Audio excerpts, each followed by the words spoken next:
जय जय श्री राधा वल्लभ श्री हरिवंश। आप सबका स्वागत है भक्तों के इस सुंदर चरित्र माला में, जिनके द्वारा हम कई सिद्धांत के रसों को जानेंगे।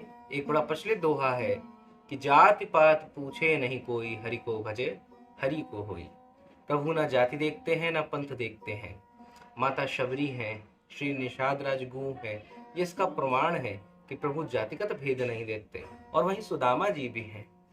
पंथ की बात करें तो कोई और धर्म में किसी व्यक्ति का जन्म हो गया हो, जैसे इस्लाम में हो, ऐसे ही श्री हरिदास ठाकुर जी जो जन्म से मुस्लिम थे, परंतु भगवान का ऐसा नाम जप करा, चैतन्य महाप्रभु की ऐसी कृपा हुई कि नामाचार्य की उपाधि प्राप्त हुई। सबसे ज्यादा नाम जप करा करते थे वो हरे कृष्ण महामंत्र का। यह बंगाल की घटना है। यहाँ पर श्री रसखान जी, श्री रहीमदास जी, ऐसे कितने ही उदाहरण हैं जो प्रभु के प्रेम को प्राप्त कर पाए बिना किसी जाति और पात के भेद के।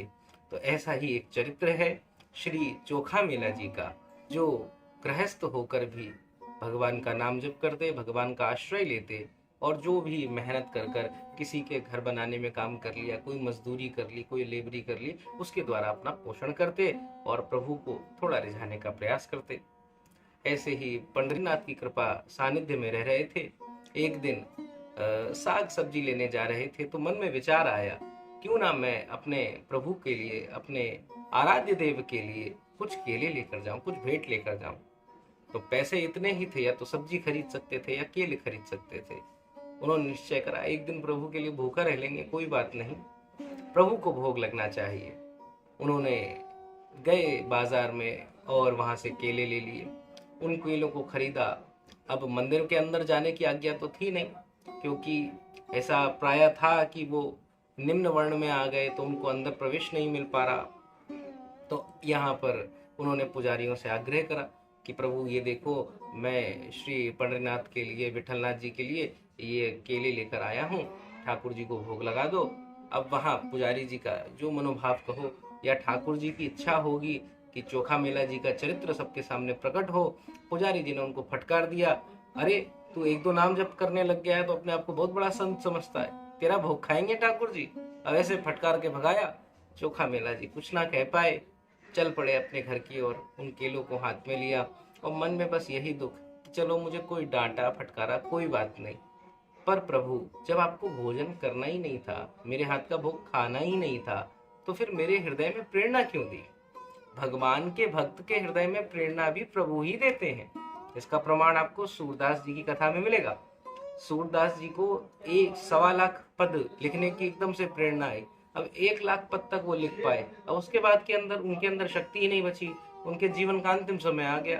तब ठाकुर जी ने स्वयं आकर सूर श्याम की छाप से बचे हुए 25,000 पद लिखे। आज भी जो सूरदास जी के सूर श्याम की छाप के पद मिलते हैं, ये स्वयं श्री कृष्ण लिख कर गए। तो भक्त के प्रण को पूरा करना ही ठाकुर जी का कार्य है। तो यहाँ पर चोखा मेला जी के हृदय में लगा कि प्रभु ऐसा प्रण ही क्यों कराया आपने, जब आपको पूरा नहीं कराना था। और जब मैं इतना ही बुरा हूँ, इतना ही निम्न हूँ, तो फिर इसमें जन्मा ही क्यों, क्योंकि आपकी सेवा ना कर सकूं। ऐसे आंखों से अश्रु प्रवाह होने लग गया, रोने लग गए। और भक्त का सबसे बड़ा साधन यही है कि वो रोने लगता है। रुरु सुस्वरम राजन कृष्ण दर्शन लालसा। गोपियों पे जब कुछ नहीं बना तो वो रोने लग गई। ऐसे ही श्री चोखा मेला जी जब रोने लग गए, तब साक्षात श्री विठलनाथ जी गर्भगृह में न रह सके, चोखा मेला जी के घर में आए। और जैसे ही उनका दर्शन करा, नील स्वरूप में श्याम सुंदर सुंदर मुकुट आदि धारण करे हुए उनके नीलांबर स्वरूप का दर्शन करते उनका हृदय एकदम गदगद हो गया, रोने लग गए, उनके आंसू संभाले नहीं जा रहे। ठाकुर जी ने कहा, देखो मैं बड़ा भूखा हूँ, इसीलिए अब ये सब बाद में, पहले मुझे भोजन कराओ, पहले मुझे अपना भोग खिलाओ। तो वो जो केले रखे हुए थे ठाकुर जी ने उनको ग्रहण करा। अब इसके उपरांत महाराज श्री विठलनाथ जी ने लीला करी। पंडरीनाथ जी ने सोचा कि क्यों ना अपने भक्त के इस भाव को प्रकाशित करा जाए, सबको बताया जाए। और तुरंत गर्भगृह में चले गए रात्रि के समय, और गर्भगृह को अंदर से बंद कर दिया। जैसे प्रायः मंदिरों में आज भी आप देखेंगे, वृंदावन के अथवा ब्रिज के, कि राधा वल्लभ या बिहारी जी चले जाएंगे तो जब मंदिर 12 या 1 बजे बंद हो जाता है, तो जो पुजारी होते हैं वो ताला लगा देते हैं बाहर से। ठाकुर जी को अंदर आराम करा दिया, शयन करा दिया बिस्तर पर, उसके बाद बाहर से ताला मार के चले जाते हैं। तो ऐसे ही वहां पे भी गोस्वामी जी ने ताला मार दिया था। पुजारी जी ने सुबह सुबह आकर जैसे ताला खोला, परंतु वो दरवाजा खोलने का प्रयास करे, दरवाजा खुले नहीं। अब बड़े परेशान हो गए, क्योंकि उनका हृदय मतलब जीवन धन, उनका तो आजीविका का साधन भी श्री विठलनाथ जी हैं और हृदय का साधन भी वही है।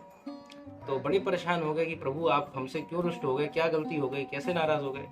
तब प्रभु ने कहा, देखो आप लोगों ने चोखा मेला जी का अपमान कर दिया, उनको मुझ तक पहुंचने नहीं दिया। उसके हृदय में मैंने ही ये भाव प्रकट करे थे कि मुझे उन केलों को ग्रहण करना था। मुझे उस विदुर की याद आ गई थी।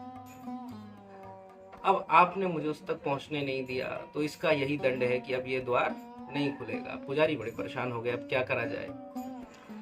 तो क्योंकि उनका हृदय धन तो वो प्रभु ही है। तब बड़ी उन्होंने ठाकुर जी के सामने विनती करी। तब ठाकुर जी श्री पंडितनाथ जी बोले कि देखो एक शर्त पे मैं ये द्वार खोल सकता हूँ। बोले क्या शर्त है प्रभु? कि तुम चोखा मेला को यहाँ पर लाओ मंदिर के अंदर, और उसको मेरे पास लाओ और अपने हाथों से वह मुझे भोजन खिलाए। परंतु जाना तो ऐसे नहीं, केवल उसको बढ़िया से रथ ले जाओ, बढ़िया बढ़िया खूब सवारियां ले जाओ, उसको ससम्मान यहाँ पर लेकर आओ। और वो इतना दैन्य है कि वो रथ पे नहीं बैठेगा, इसीलिए तुम उनको जबरदस्ती रथ में बैठाना, कहना कि मैंने कहा है, तभी मैं यह द्वार खोलूंगा, अन्यथा ये द्वार नहीं खुलेगा। अब महाराज सारी बात बन गई। गोस्वामी जी भाग कर गए चोखा मेला जी के घर पे। चोखा मेला जी उठे ही थे, काम को निकल रहे थे।